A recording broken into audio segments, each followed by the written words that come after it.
I am doctor Pankaj और आज हम इस वीडियो में देखेंगे कि MS obs gynae as a career कैसी ब्रांच है।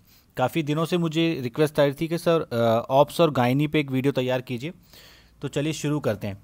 देखिए, अगर आपको एमएस ऑप्स गायनी अगर आपको करनी है तो सबसे पहले आपको क्या करना पड़ेगा, सबसे पहले करना पड़ेगा आपको एमबीबीएस। तो एमबीबीएस का वही प्रोटोकॉल है, पहले आप नीट यूजी जो एग्ज़ाम है उसको क्लियर कीजिए, उसकी रैंक के आधार पर आपको एमबीबीएस में एंट्री मिलेगी। अब वो एमबीबीएस गवर्नमेंट कॉलेज में भी हो सकती है, प्राइवेट कॉलेज में भी हो सकती है, इट डजेंट मैटर, आपकी जो रैंक है उसके अनुसार आपको एमबीबीएस की सीट मिलेगी। जब आप एमबीबीएस कर लेंगे, जो कि लगभग 5.5 साल की होती है, उसके बाद आपको फिर से एक एंट्रेंस देना पड़ेगा जिसको आप नीट पीजी के नाम से जानते हैं। और नीट पीजी की के अंदर अगर आपकी रैंक ऐसी है कि अगर आपको ऑप्स गायनी की डिग्री कोर्स में एडमिशन मिल सकता है, तो वहाँ पे दो ऑप्शन होते हैं। पहला, या तो आपको मिलेगी एमएस ऑप्स गायनी, और अगर किसी कारणवश अगर आपकी रैंक पीछे आई है और आपको एमएस ऑप्स गायनी नहीं मिल रही, तो आप डीएनबी ऑप्स गायनी ले सकते हैं अगर वो मिल रही है तो। और ये दोनों ही डिग्री 3 साल की होती हैं। तो जब आप नीट यूजी और नीट पीजी कर लेंगे, उसके बाद फाइनली आप एक एमएस ऑप्स गायनी या डीएनबी ऑप्स गायनी सर्जन बन जाएंगे। अब जो सबसे इंपॉर्टेंट जो क्वेश्चन पूछा जाता है कि सर ये बनने में टोटल खर्चा कितना आता है, तो देखिए जो फ़ी है, जहाँ तक कि हम बात करते हैं कि एमएस ऑप्स गायनी की जो फ़ी है जो मेडिकल कॉलेज में आपको पे करनी पड़ती है, तो गवर्नमेंट मेडिकल कॉलेज के अंदर पूरे 3 साल की फ़ी इंडिया में 4 से 5 लाख से ज़्यादा नहीं है। मतलब जो फ़ी होगी टोटल, उसका खर्चा आएगा 4 से 5 लाख 3 साल का। ओके। और ये भी जो 4 से 5 लाख है, ये कुछ एक दो स्टेट में ही फीस जाता है, जैसे कि पंजाब के अंदर है फीस ज़्यादा, बाकी तो अधिकतर जो स्टेट्स हैं उनके अंदर फ़ी काफ़ी कम ही है। और जब आप ऑप्स गायनी में एमएस करेंगे या डीएनबी करेंगे तो आपको स्टाइपेंड भी मिलेगा। स्टाइपेंड जो होती है वो लगभग वो वेरी करता है स्टेट टू स्टेट, जो कि 40,000 से लेके 1,20,000 तक के आसपास है। स्टेट टू स्टेट वेरी करता है। जैसे कि असम के अंदर शायद 40 या 45,000 रुपये पर मंथ मिलते हैं, और दिल्ली के अंदर 1,20,000 रुपीज़ पर मंथ मिलते हैं। ऐसे ही बिहार के अंदर 85,000 पर मंथ मिलते हैं। तो वो वेरी करता है स्टेट टू स्टेट। अच्छा, जब अब बच्चे पूछते हैं कि सर अगर हम प्राइवेट से ये कोर्स करना चाहें तो कितना फ़ी लगता है, तो प्राइवेट में जो ये कोर्स है इसका जो फ़ी है वो वेरी करता है। ज़्यादातर केसेस में वो लगभग 1 से 2 करोड़ रुपए के बीच में पूरा 3 साल का खर्चा आता है। बट ऐसा देखा गया है कि कुछ इंस्टीट्यूशंस में कुछ कम फ़ी वाली सीट्स भी हैं जिनका की खर्चा लगभग 30 से लेके 50 लाख तक का खर्चा है पूरे 3 साल की फ़ी का। तो ये मोटा मोटा एक फ़ी स्ट्रक्चर है, थोड़ा बहुत वेरी कर सकता है आगे पीछे पर, बट बहुत ज़्यादा नहीं करेगा। अब अगर आपने एमएस ऑप्स गायनी या डीएनबी ऑप्स गायनी कर ली, उसके बाद आपका करियर में क्या होता है, तो आप उसके बाद ज्वाइन कर सकते हैं एज अ सीनियर रेजिडेंट, जिसको एसआर बोला जाता है। तो जो टोटल एसआरशिप होती है वो आप मैक्सिमम 3 साल तक एसआरशिप कर सकते हैं किसी भी टीचिंग इंस्टीट्यूट्स में, चाहे वो गवर्नमेंट मेडिकल कॉलेज हो, प्राइवेट मेडिकल कॉलेज हो, कुछ भी हो। तो एसआरशिप के दौरान जो सैलरी होती है वो स्टेट टू स्टेट और कॉलेज टू कॉलेज अलग अलग होती है, जो कि वेरी करती है 80,000 रुपये पर मंथ से लेके 1,20,000 रुपये पर मंथ तक। जैसा मैं फिर से एग्जांपल दूंगा कि बिहार के अंदर लगभग 74,000 पर मंथ है, और दिल्ली के अंदर 1,20,000 या अब तो बढ़ गई है शायद 1,35,000 रुपये पर मंथ के आसपास सैलरी मिलती है। अच्छा, अब बहुत सारे स्टूडेंट्स पूछते हैं कि सर के एसआरशिप के दौरान क्या हम प्राइवेट प्रैक्टिस कर सकते हैं, तो देखिए हर स्टेट के अंदर प्राइवेट प्रैक्टिस अलाउड नहीं है। जैसे कि दिल्ली के अंदर नहीं है, यूपी के अंदर नहीं है, बट काफ़ी सारे स्टेट हैं जैसे कि उड़ीसा हो गया, बिहार हो गया, आसाम हो गया, तो वहाँ पे प्राइवेट प्रैक्टिस आप कर सकते हैं। ओके, क्योंकि वहाँ पे एनपीए नॉन प्रैक्टिस अलाउंसिंग नहीं जो अलाउंसेज है वो नहीं मिलता है, तो आप प्रैक्टिस कर सकते हैं।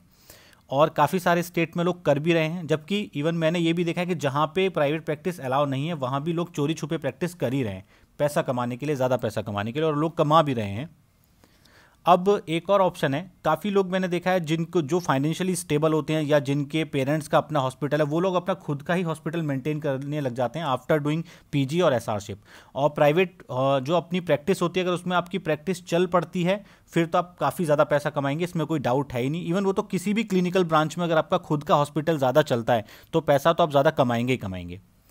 अब एक आता है कि सर हमने एसआरशिप कर ली 3 साल की, अब हम क्या करें। तो एसआरशिप करने के बाद आपके पास 2-3 रास्ते हैं, या तो आप किसी गवर्नमेंट मेडिकल कॉलेज या प्राइवेट मेडिकल कॉलेज को ज्वाइन कीजिए, और वो हमेशा आप ज्वाइन करेंगे as a AP, assistant professor. जब आप 3 से 5 साल असिस्टेंट प्रोफेसर बन जाएंगे तब आपका प्रमोशन होगा, तब आप बनेंगे एसोसिएट प्रोफेसर।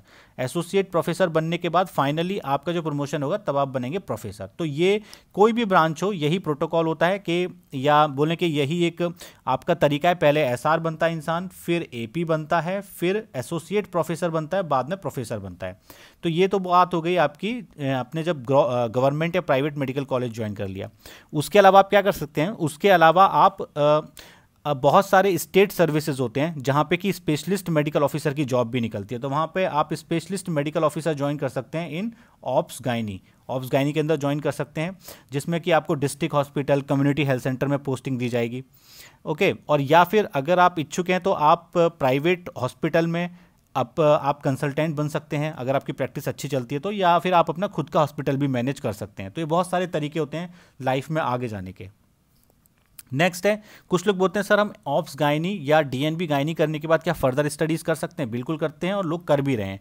तो उनको हम लोग बोलते हैं फेलोशिप प्रोग्राम्स। इनमें स्पेशल ट्रेनिंग दी जाती है जिसको फेलोशिप बोला जाता है। तो वो कुछ स्पेशलाइज ब्रांचेज में होती है, जैसे कि इनफर्टिलिटी एक बहुत अपकमिंग ब्रांच है, इसमें काफ़ी सारे लोग फेलोशिप करके इसमें प्रैक्टिस करते हैं। इनफर्टिलिटी के बारे में हम बताएंगे। इनफर्टिलिटी बेसिकली वो ब्रांच है कि कुछ कपल्स होते हैं शादी के बाद, या ऐसे लोग जो माँ बाप नहीं बन सकते, उनको आर्टिफिशियल तरीके से उनको प्रेग्नेंट करवाया जाता है। तो कैसे कराता है हम आगे देखेंगे। नेक्स्ट है गायनेकोलॉजिक ऑन्कोलॉजी। देखिए जो हमारा जो ये जो सिस्टम है जो फीमेल बॉडी का, जिसमें कि यूट्रस होता है, वेजाइना होती है, उसके बाद ओवरीज होती हैं, तो इनमें मेलिग्नेंसीज भी होती हैं, मतलब कि इनके कैंसर भी होते हैं। तो जो गायनेकोलॉजिक जो ऑन्कोलॉजी ब्रांच है वो इन कैंसर्स को ही ट्रीट करती है, कुछ मेडिसिन के साथ या सर्जरी के साथ। तो ये भी एक फेलोशिप प्रोग्राम होता है।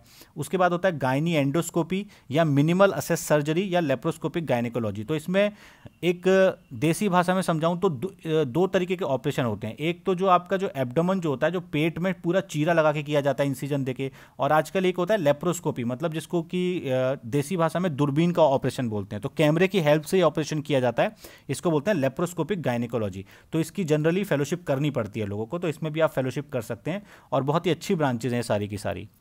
तो ये एक समझाने के लिए एक एनिमेटेड डायग्राम है। देखिए 2 तरीके की डिलीवरी होती है। एक तो होती है नॉर्मल डिलीवरी जिसको बोला जाता है, जिसमें कि बच्चा एक नॉर्मल प्रोसेस से इस दुनिया में आता है। दूसरा होता है सीजेरियन सेक्शन, या जिसको बोलते हैं ऑपरेशन। कुछ लोग बोलते हैं ना कि हमारा बच्चा ऑपरेशन से हुआ है। तो ऑपरेशन में क्या करते हैं कि बहुत सारे रीज़न होते हैं, वो अभी आपको समझ में नहीं आएंगे। कि कभी कभी क्या होता है कि बच्चे की नॉर्मल डिलीवरी संभव नहीं होती, तो उस केस में जो गायनेकोलॉजिकल या जो ऑप्स गायनी वाले जो सर्जन होते हैं, वो जो लोअर एब्डोमेन पे एक इंसिजन देके वहाँ से स्किन, फिर सबक्यूटेनियस टिश्यू और फिर यूट्रस पे इंसिजन देके बच्चे को बाहर निकालते हैं। तो इस ऑपरेशन को बोलते हैं सीजरियन सेक्शन। और यही वो ऑपरेशन है जिसको हर गायनेकोलॉजिस्ट या फिर हर बोलूं कि पीजी स्टूडेंट अपने पीजी टाइम में इसको सीखना चाहता है, क्योंकि यही ऑपरेशन है जो इस ब्रांच में सबसे ज़्यादा किया जाने वाला ऑपरेशन है। और ये बोलना गलत नहीं होगा कि इसी ऑपरेशन की वजह से लोगों की काफ़ी कमाई भी होती है, क्योंकि आप जानते हैं कि बहुत सारी रोज़ बच्चे पैदा होते हैं और उनमें बहुत सारे जो ऑपरेशन से होते हैं, तो काफ़ी ज़्यादा या काफ़ी बड़ी तादाद में ये ऑपरेशन किया जाता है। तो ये एक डायग्राम है जिसमें देखिए ये नॉर्मल डिलीवरी में क्या होता है, नॉर्मल डिलीवरी में होता क्या है कि नॉर्मल डिलीवरी में जो बच्चा है ना वो आपका वजाइना के रास्ते से बाहर निकलता है। ओके, और जो ये सीजरियन सेक्शन होता है इसमें इंसिजन देके बच्चे को बाहर निकाला जाता है। तो यही डिफरेंस होता है। नेक्स्ट एक और जो इंपॉर्टेंट ऑपरेशन जो ये लोग करते हैं, जो गायनी वाले करते हैं, वो होते हैं रिमूवल ऑफ दी यूट्रस, जिसको बोलते हैं हिस्टेरेक्टोमी। देखिए बहुत सारी बीमारियां होती हैं यूट्रस की, जिसमें बहुत इंपॉर्टेंट जो बीमारी है वो है फाइब्रॉइड। कभी कभी क्या होता है कि यूट्रस में फाइब्रॉइड हो जाते हैं, जिनको बिनाइन ट्यूमर बोलते हैं, कभी कभी मैलिग्नेंट ट्यूमर भी हो जाते हैं। तो उन सभी कंडीशन में जो लेडी होती है या जो फीमेल होती है उसके यूट्रस को बाहर निकालना पड़ता है, जिस ऑपरेशन को बोलते हैं हिस्टेरेक्टोमी। तो ये ऑपरेशन ओपन तरीके से भी किया जाता है, ओपन का मतलब कि इंसिजन देके भी किया जाता है, या फिर आजकल तो बहुत ज़्यादा लेप्रोस्कोपी मतलब कि दूरबीन की सहायता से किया जाता है। तो ये ऑपरेशन भी काफ़ी ज़्यादा तादाद में किया जाने वाला ऑपरेशन है। और आपको एक फीमेल रिप्रोडक्टिव जो स्ट्रक्चर है उसका ज्ञान होना चाहिए। नीचे वजाइना होती है, एक यूटेरस होता है, 2 फैलोपियन ट्यूब होती हैं और 2 ओवरीज होती हैं। तो यही वो स्ट्रक्चर। तो कभी कभी क्या होता है कि केवल आप यूट्रस को निकाल देते हैं, जिसको हिस्टेरेक्टोमी बोलते हैं, और कभी और इसके साथ और भी चीज़ों को कभी कभी वेजाइना भी निकालनी पड़ती है, थोड़ी ओवरी भी निकालनी होती है। तो वो आप जब एमबीबीएस में जाएंगे तब सीखेंगे। पर ओवरऑल एक रफ आइडिया इसका ये है कि रिमूवल ऑफ द यूट्रस ये भी एक इंपॉर्टेंट ऑपरेशन है जो ऑब्स एंड गायनी वाले करते हैं। ये एक डायग्राम है जिसमें दिखाया गया कि कैसे लेप्रोस्कोपी की जाती है। ये 3 कैमरे हैं, इन कैमरे की हेल्प से हम लोग पेशेंट के पेल्विक कैविटी में जाते हैं और वहाँ से इस ऑपरेशन को किया जाता है। इसमें क्या होता है कि इसमें इसका फ़ायदा ये कि इसमें टाँके बस 2-3 छोटे छोटे इंसिजन होते हैं, तो 2-3-4 टाँके लगते हैं और उसमें पेशेंट का ऑपरेशन हो जाता है। नेक्स्ट जो है कि भाई इनफर्टिलिटी, आखिर इनफर्टिलिटी में ये लोग क्या करते हैं, जो इनफर्टिलिटी की जो फेलोशिप होती है उसमें क्या किया जाता है। तो देखिए बहुत सारे माँ बाप होते हैं जो कि जिनके बच्चे नहीं होते, तो अब उसमें बहुत सारे रीज़न होते हैं, वो रीज़न तो आप बाद में समझेंगे, बट एक मोटा मोटा क्या होता है कि उनके अंदर फर्टिलाइजेशन नहीं हो पा रहा है। तो इस केस में हम लोग क्या करते हैं कि हम फीमेल से एग को निकाल लेते हैं और मेल से स्पर्म को निकाल देते हैं, और एग और स्पर्म का जो फ्यूजन है हम लोग वो कहाँ कराते हैं, अपनी लेबोरेटरी के अंदर टेस्ट ट्यूब में। और अब जो हमारा एम्ब्रियो बन जाता है, उस एम्ब्रियो को हम एक प्रोसीजर के थ्रू उस जो लेडी है उसके यूट्रस में जाके इम्प्लांट कर देते हैं, तो वो प्रेग्नेंट हो जाती है। इस प्रोसेस को बोलते हैं आईवीएफ या इन विट्रो फर्टिलाइजेशन। तो आजकल ये बहुत ज़्यादा ही प्रोसीजर किया जाने लगा है और इसकी स्पेशल फेलोशिप और ट्रेनिंग भी होती है, तो ये भी एक बहुत अच्छी अपकमिंग ब्रांच है। तो अगर हम इस सब को देखें तो जो ऑब्स एंड गायनी है वो बहुत ही वर्सेटाइल ब्रांच है, काफ़ी सारे ऑप्शन हैं। आप चाहें तो नॉर्मल ऑब्स गायनी सर्जन बन सकते हैं, आप चाहें तो इनफर्टिलिटी स्पेशलिस्ट बन सकते हैं, आप चाहें तो ऑन्कोलॉजी में जा सकते हैं। बहुत सारे आपके एक वास्ट इसमें काफ़ी वर्सेटाइल ब्रांच है। दूसरा क्या है कि ये मेडिकल साइंस का एक इम्पॉर्टेंट पिलर है, इसके बिना हम मेडिकल साइंस को देख ही नहीं सकते, समाज हमारा चल ही नहीं सकता। बिना गायनिकोलॉजिस्ट के, बिना ऑब्स गायनी वालों के हमारी दुनिया चल ही नहीं सकती। तो ये चाहे कोई कुछ भी बोले, बट ये ब्रांच बहुत ही अच्छी ब्रांच है, इसमें कोई भी डाउट नहीं है। अब एक आता है, हाँ कभी कभी लोग बोलते हैं कि सर ये ब्रांच बहुत हेक्टिक है। तो देखिए जहाँ तक हेक्टिक की बात होती है, जितनी भी क्लिनिकल ब्रांच हैं वो शुरू में तो हेक्टिक होती ही हैं। मेडिकल साइंस का एक रूल है, जितने आप जूनियर रहेंगे उतना ही आपको काम करना पड़ेगा। तो जो पीजी का जो फर्स्ट ईयर जो होता है वो अक्सर बहुत हेक्टिक होता है कि कहीं भी आप चले जाओ। उसके बाद सेकेंड ईयर थर्ड ईयर में थोड़ा रिलीफ मिल जाता है, और जब आप एसआर बन जाते हैं या जब आप एपी बन जाते हैं तो काम आपका उस हिसाब से काफ़ी कम हो जाता है, उतना हेक्टिक नहीं रहता। और मैं एक बात बताऊं, सबसे बड़ी दिक्कत क्या है ना, लोगों का जो लालच होता है। देखिए मैंने बहुत सारे लोग देखे, कुछ ऑप्स गायनी वाले ऐसे देखे हैं कि भाई जिनकी प्रैक्टिस ज़्यादा नहीं चल रही है तो उनके पास कम पेशेंट आते हैं, तो उनका हमेशा रोना रहता है कि यार बड़ी ख़राब ब्रांच है, पेशेंट नहीं आ रहे। कुछ ऐसे देखें जिनके पास भर भर के पेशेंट आते हैं, उनके पास टाइम नहीं रहता, तो वो बोलते हैं क्या ब्रांच ले ली, हमारे पास टाइम ही नहीं होता। तो इंसान का ना एक बेसिक नेचर होता है, उसका रोना कभी भी बंद नहीं होगा, चाहे कुछ भी कर लो, वो हर चीज़ में दुख ढूंढ ही लेते हैं लोग, ये लोगों का नेचर होता है। पर जो अच्छे लोग होते हैं, जो कि पॉजिटिव चीज़ों को, जो कि पॉजिटिवली चीज़ों को लेते हैं, वो हमेशा पॉजिटिव साइड ही देखते हैं किसी भी चीज़ की। तो इसीलिए देखिए कोई भी ब्रांच खराब नहीं होती। सपोज़ कीजिए कि अगर आपको ज़्यादा हेक्टिक काम पसंद नहीं है तो आप ऐसा कोई सेंटर ज्वाइन ही मत करो, अपनी प्राइवेट प्रैक्टिस मत खोलो, आप मेडिकल कॉलेज ज्वाइन कर लो। तो आपको हो सकता है उसमें पैसा कम मिलेगा, पर आप आराम से काम कीजिए और अपना 6-7 घंटा जो दिन का है उसका काम कीजिए, बाकी अपना घर पे टाइम दीजिए। बट अगर आप ऐसा है कि आपको बहुत सारा पैसा भी कमाना है, आप काफ़ी मनी माइंडेड हो, खूब इधर उधर भाग भाग के काम कर रहे हो और फिर रो रहे हो कि भाई हमारे पास टाइम नहीं, तो ये तो कोई बात नहीं हुई, ठीक है, ये तो बात ही गलत हो गई। तो इसीलिए आपको ये डिसाइड करना है कि आपको चाहिए क्या, आपको टाइम चाहिए, पैसा चाहिए। देखिए टाइम और पैसा ये दोनों किसी को एक साथ नहीं मिल सकता, खास तौर से मिडिल क्लास को तो बिल्कुल नहीं मिल सकता है। अब कोई किसी बहुत अमीर आदमी का बेटा हो गया, बेटी हो गई, उनकी बात अलग है, उनके पास तो पहले का ही पैसा है, तो उनका तो कुछ कर नहीं सकते। और देखो लोग, अभी आप चाहते क्या हो भाई, हर इंसान क्या चाहेगा कि भाई हमारे पास खूब सारा पैसा हो, ठीक है, और हमारे पास करने के लिए कोई काम ना हो, हम आराम से करें, खाएं पिएं, जिम जाएं, ऐश करें। तो ऐसा तो संभव नहीं है ना, अगर ऐसा ही होता तो फिर आप इतनी पढ़ाई कर क्यों रहे होते।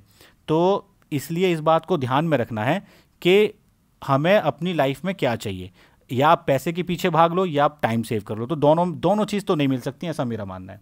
दूसरा एक क्वेश्चन आता है कि भाई safety issue of the doctors. तो कभी कभी लोग बोलते हैं कि सर गायनी में ना बड़े लड़ाई झगड़े होते हैं, अक्सर आप वीडियो भी देखते हैं, फला गायनी ने सुसाइड कर लिया, अभी एक केस भी हुआ था, या गायनी वालों के साथ मारपीट हो गई। तो देखो कोई भी अगर आप क्लिनिकल ब्रांच लोगे ना जिसमें इमरजेंसीज होती हैं, चाहे वो मेडिसिन हो, सर्जरी हो, गायनी हो, ऑर्थो हो, जिसमें भी आप पेशेंट के साथ डील करेंगे, उसमें थोड़ी तो इश्यूज रहते ही हैं सेफ्टी के शुरू में। बट मैं आपको बात बताता हूँ कि विद एक्सपीरियंस आप ये सीख जाओगे कि भाई हमें कैसे इन चीज़ों से बचना है। तो केवल ये एक फैक्टर नहीं है जिसको सोच के कि आप सेफ्टी इश्यूज़ को लेकर इस ब्रांच को ना उठाओ। अगर ऐसा सोचने लगोगे फिर तो आप मेडिकल साइंस की बहुत सारी ब्रांच उठा ही नहीं पाओगे। और अक्सर मैंने फील क्या किया है कि ये सब इशू होते हैं हमेशा लालच में। होता क्या है कि आप ना बहुत पेरीफेरी एरिया में एज अ ऑब्स गायनी की तरह प्रैक्टिस करो, काफ़ी लोग करते भी हैं, पूरा सेटअप वहाँ होता नहीं है। आप एक डिफ़िकल्ट केस को एडमिट कर लेते हो पैसे कमाने के चक्कर में, और वो डिफ़िकल्ट केस क्या होता है, उस लेडी की डेथ हो जाती है या फिर उसके बच्चे की डेथ हो जाती है और फिर उसके बाद सारा बवाल शुरू हो जाता है। तो देखिए एक्सपीरियंस के साथ एक डॉक्टर ये तो समझ ही जाता है कि कौन सा केस डिफ़िकल्ट है, कौन सा केस आसान है। तो देखिए डिफ़िकल्ट केस जो कि आप हैंडल नहीं कर सकते हो या जिसमें रिस्क है उसमें हाथ डालना ही नहीं चाहिए, सबसे पहली बात, चाहे कितना भी लालच आए पैसे का। या सपोज करो कि आपने सोचा कि भाई हमें तो बिल्कुल टेंशन नहीं चाहिए, तो आप अपना प्राइवेट सेटअप मत खोलो ना ऐसी जगह पे। आप किसी मेडिकल कॉलेज में काम करो, प्राइवेट में करो या फिर गवर्नमेंट में करो या फिर बड़े कॉर्पोरेट हॉस्पिटल में काम करो सेंसिबल तरीके से, जहाँ पे सारी सुविधाएं होती हैं, तो वहाँ पे ये केसेस कम से कम होने के चांसेस हैं। ठीक है, और कभी भी पेशेंट से लड़ाई झगड़ा नहीं करना। बाकी ये जो चीज़ें आप टाइम के साथ जब आप ज्वाइन करेंगे तो आप खुद समझ जाएंगे अपने सीनियर्स के साथ रह के। इसलिए ये कोई इशू नहीं है कि सर मैं सेफ्टी इशू के चलते ब्रांच नहीं ले सकती, ऐसा बिल्कुल भी सोचना गलत है, ये एकदम बेवकूफ़ भरी बात है। दूसरा होता है एक और बात, चलो आपको अगर ये ब्रांच नहीं लेनी, बहुत सारे मेडिकल स्टूडेंट मैंने देखेंगे हमें सर ऑब्स गायनी नहीं लेना, हम बाकी और कोई ब्रांच ले लेंगे। तो भाई ठीक है ना, ले लो ब्रांच, किसने रोका है। एक बात तो है, अगर आप ब्रांच नहीं लोगे ना तो कोई आपकी जिसकी नीचे रैंक होगी वो ब्रांच तो जरूर लेगा। कभी भी ऐसा नहीं होगा कि ऑप्स गायनी की सीट्स खाली जाएंगी, ऐसा ना तो हुआ है और ना कभी होने वाला है। तो जिसकी किस्मत में है, डेस्टिनी में, वो तो लेने वाला है। हो सकता है आपको प्रॉब्लम ना हो, किसी दूसरे को प्रॉब्लम हो। और अगर आप एक बात कॉमन सेंस लगा के सोचो कि अगर हर कोई इस तरीके से बोलता रहेगा कि हम अगर कोई इस ब्रांच को लेगा ही नहीं तो फिर ऑप्स गायनी वाले कहाँ से आएंगे। तो हर ब्रांच इंपॉर्टेंट है, हर ब्रांच के डॉक्टर इंपॉर्टेंट हैं, क्योंकि ये सब मिलके हमारे समाज की सेवा करते हैं। इनके बिना समाज नहीं चल सकता है, दुनिया नहीं चल सकती। तो इसीलिए जो भी ब्रांच आप लें, चाहे वो गायनी हो या कोई भी ब्रांच हो, हमेशा उसकी ना पॉजिटिव चीज़ को सोचिए और पॉजिटिव एंगल से उसको देखिए, तो आपको हर ब्रांच अच्छी लगने लगेगी। और सबसे इंपॉर्टेंट भी जो बात है वो है कि जिस ब्रांच में आपका सच में इंटरेस्ट है। कभी कभी ना, वैसे तो काफ़ी सारे बच्चों को पता ही नहीं होता कि उनका इंटरेस्ट किस में है, बट काफ़ी टाइम ना काफ़ी बच्चों को पता होता है कि मुझे किस ब्रांच में इंटरेस्ट है। तो वो ब्रांच आपको लेनी चाहिए, क्योंकि जिस चीज़ में आपको इंटरेस्ट है ऑब्वियसली आप उसमें अच्छा करोगे। तो इस वीडियो को यहीं पे एंड करते हैं। Thanks for watching my video.